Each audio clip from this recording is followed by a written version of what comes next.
Hello. We're going to be talking about something different today. Something that I've not talked about before. I don't know how I got on the topic.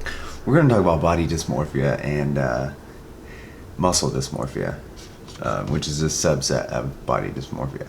So we'll start off with the what body dysmorphia and what muscle dysmorphia are. So this is the DSM-5. The individual must be preoccupied with one or more non-existent or slight defects or flaws in their physical appearance. Preoccupation is usually operationalized as thinking about the perceived defects for at least an hour a day, adding up all the time that is spent throughout the day. Note that distressing or impairing preoccupation with preoccupation with obvious appearance flaws, for example, those that are noticeable or clearly visible at conversational distance, such as obesity, is not diagnosed as body dysmorphia. Rather, such preoccupation is diagnosed as other specified obsessive compulsive and related disorder. So basically, if you are a person who is of reasonable health and you see something about yourself that you obsess about that is negative, as far as like some specific part of your body, it can be, there's crazy stories of all the things that people are obsessed with, but that's what it is, body dysmorphia. So, maybe you haven't heard of body dysmorphia, and now you have. So something that's really common is repetitive behavior. So let's see. To qualify for a diagnosis of BDD, which is body dysmorphia, that's what I'll refer to it as, BDD. At some point during the course of the disorder, the individual must perform repetitive compulsive behaviors in response to the appearance concerns. These compulsions can be behavioral and thus observed by others. For example, mirror checking, excessive grooming, skin picking, reassurance seeking, or clothes changing. Other BDD compulsions are mental acts, such as comparing one's appearance with that of others. Note that individuals who meet all diagnostic criteria for BDD, except for this one, are not diagnosed with BDD. Rather, they are diagnosed with other specified obsessive compulsive and related disorder. Okay. While this element is at the heart of I keep on hitting the camera, I'm sorry. While this element is at the heart of the condition, other factors must also be present for diagnosis. Significant distress or handicap in relation to the ability to work or interact socially is essential. So, I know a lot of y'all don't want to hear this, but that could be related to food. So, like, let's say you're so obsessed with your food because you're trying to lose a certain amount of body fat, which is very common in our field. I pack all my food. I don't like going out. But from this definition, you would technically have an eating disorder, not body dysmorphia, which is a little bit different. But it is common for people who have body dysmorphia to also have eating disorders in order to cure or so-called cure their ailment. So this is my anecdotal story. So since I was a kid, I never really felt comfortable taking off my shirt.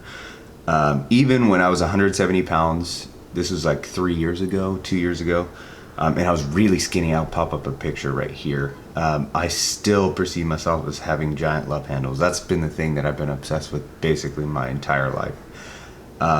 It was clearly irrational and led to me eating really low calories and doing excessive cardio, riding my bike every day. And I felt like if I did not ride my bike, I didn't earn my food for the day, as in like I couldn't eat certain things if I had not done my workout for the day, and I would obsess about it. So this year my muscle mass has increased significantly, along with how aware I am of my thoughts. But I continue to obsess over my love handles, which are non-existent. It's not real. It's in my head, and I'm very aware of it. But with that, made me acknowledge that it was real, because I'm the biggest I've ever been in my entire life. I'm the leanest with the most muscle mass I've ever been in my entire life, and I still struggle with these perceived love handles. So the only way I can explain, I'm going to explain how it is to somebody maybe who has not experienced this. This is the analogy that I have come up with.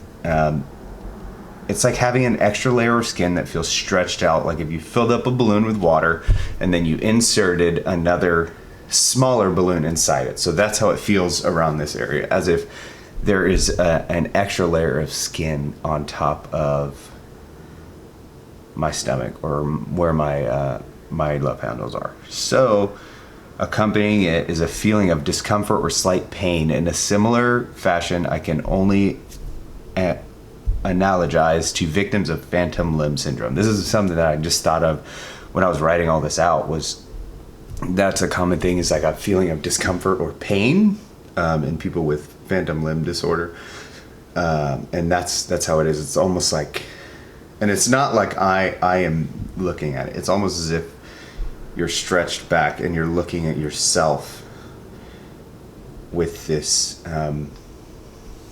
distorted view of whatever thing you're obsessed with about your body.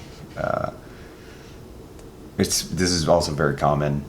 You don't see yourself. You're looking at it through other people's perspective. So I'm wearing a crop top today. So for example, let's say I went to the coffee shop. I would be thinking, oh, everyone's staring at my love handles because my shirt is raised up, and you can see this excessive love handles, and I think that everyone is judging me based on these love handles. A cognitive behavioral model has been described that emphasizes the maintenance of symptoms. It is proposed that the cycle begins when an external representation of the person's appearance, for example, looking in a mirror, activates a distorted mental image. The evidence for imagery in BDD so far comes from a descriptive study that compared 18 BDD patients with 18 healthy controls using a semi-structured interview and questionnaires. BDD patients and controls were equally likely to experience spontaneous images of their appearance. However, BDD patients were likely to rate the images as significantly more negative, recurrent, and vivid than normal controls. Images in BDD patients were more distorted, and the defective features took up a greater proportion of the whole image. So basically what this would mean is, a good analogy that I heard was, it's like you're a walking nose. So if your thing was your nose, it would be like you were walking around and the only thing people saw about you was your nose. You were so obsessed over your nose. So for me, that would technically be my love handles, or yeah. Okay, now this is muscle dysmorphia. Muscle dysmorphia is the individual is preoccupied with the idea that his or her body is too small or insufficiently muscular. This specifier is used even if the individual is preoccupied with other body areas, which is often the case. So for me, that would, both of these would apply. Me being obsessed with the love handles, and then also being obsessed with not having enough muscle mass. So if you compare yourself to people not only in physique but strength based in an obsessive fashion, so if you're obsessively comparing yourself, that negatively impacts your daily life, and you make drastic life decisions based upon these thoughts. For me, this would be thinking that if I wanted to get married and have children, I must attain a certain amount of muscle mass. Otherwise, a woman will not be attracted to me, which is, I am very aware, is irrational, because over time I have become aware of this. It just doesn't make sense. So this is a PubMed study. As social influences change and encourage a more muscular physique, children at progressively younger ages are at increased risk for developing body image issues, such as MDM, which is muscle dysmorphia. In one study, adolescent boys were presented with various body types generated on a laptop computer. Each was asked to select a body type based on 3 questions. What would you like your body to look like? What do you think the ideal male body should look like? And what do you think others think your body looks like? The subjects were presented with various body types and asked to select the one that most closely resembled their own.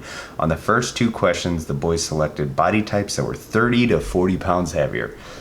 It's fucking awful than the reference image, whereas answers to the 3rd questions revealed that they perceived their bodies to be much thinner and weaker than they actually were. Some boys even asked if they could make the largest image bigger. These disturbing findings, which have since been supported by other authors, which I'll link to, illustrate how changing ideals of body image can distort perceptions at younger ages. Okay, here's another one. Several studies have provided insights regarding participants diagnosed with muscle dysmorphia. For example, participants have reported that symptoms started manifesting at 19 and a half years of age. Some also say it's 18. I've read a couple that said it was 18 years of age.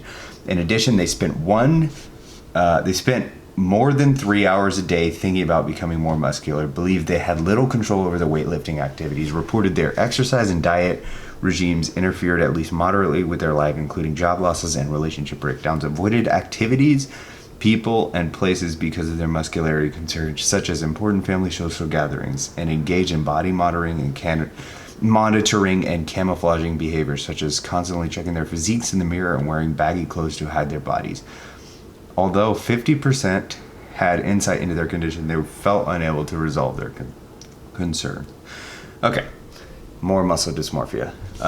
Although typically associated with males, muscle dysmorphia also occurs in females, as Gruber and Pope illustrated when presenting details about 10 female bodybuilders who had experienced at least one sexual assault. Prior to the assault, 2 females experienced muscle dysmorphia, whereas after the incident, they all had the condition.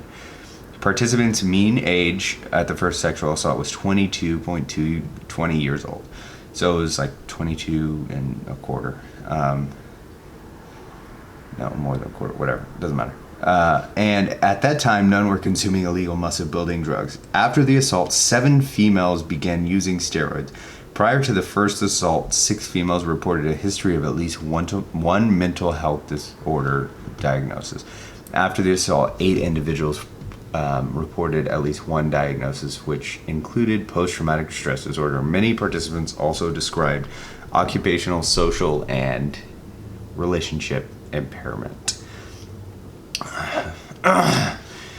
Several of the themes from these descriptive Okay, hold on, pause. So, it's very important because it not only affects men, but it also affects women. While it does affect way more men than women, there are still women. Several of the themes from these descriptive quantitative studies also have emerged from qualitative case reports. Participants in these reports were largely male, 87.5%. So it's mostly men. Ranged in age from 15 years to 32 years and had a mean age condition onset of 18.67. So these are 2 different years as far as that's what 2 different studies said, different years. But it's around 18 to 20 years old. Where sexual orientation was noted, 80% were heterosexual, 20% homosexual.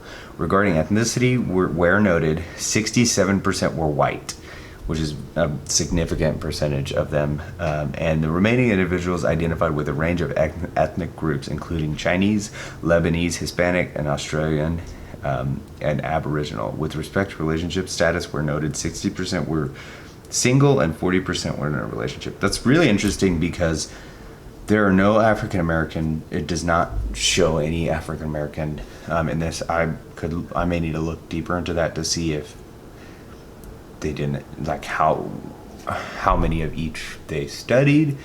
But I wonder if that also means that maybe this is not something that many people of that ethnicity struggle with. With respect to relationship status, where noted, 60% were single and 40% were in a relationship. The findings that muscle dysmorphia is associated with masculinity-related constructs are extended by a recent life history examination of 20 males consumed by a muscularity obsession and who shared a common narrative. These men experienced as children and adolescents victimization, bullying, and ridicule for perceived deficiencies, such as being small, weak, non-athletic, or intellectually inferior. Which is why public school fucking blows. Okay. My conclusions are a lot of people suffer from body dysmorphia, and the fitness industry is full of people who suffer from the subset of body dysmorphia, muscle dysmorphia. And there are certainly people taking advantage of this by selling bogus products with the promise that you will get huge and obtain 99 virgins. Use my code BABEMAGNET99 at checkout to get huge and obtain 99 virgins. If you suffer from any of these, I would probably seek out a professional who can help you with some cognitive behavioral therapy and determine if medication is a good course of action. This is also something I would like to do. I hope you enjoyed this. I love you long time. Goodbye.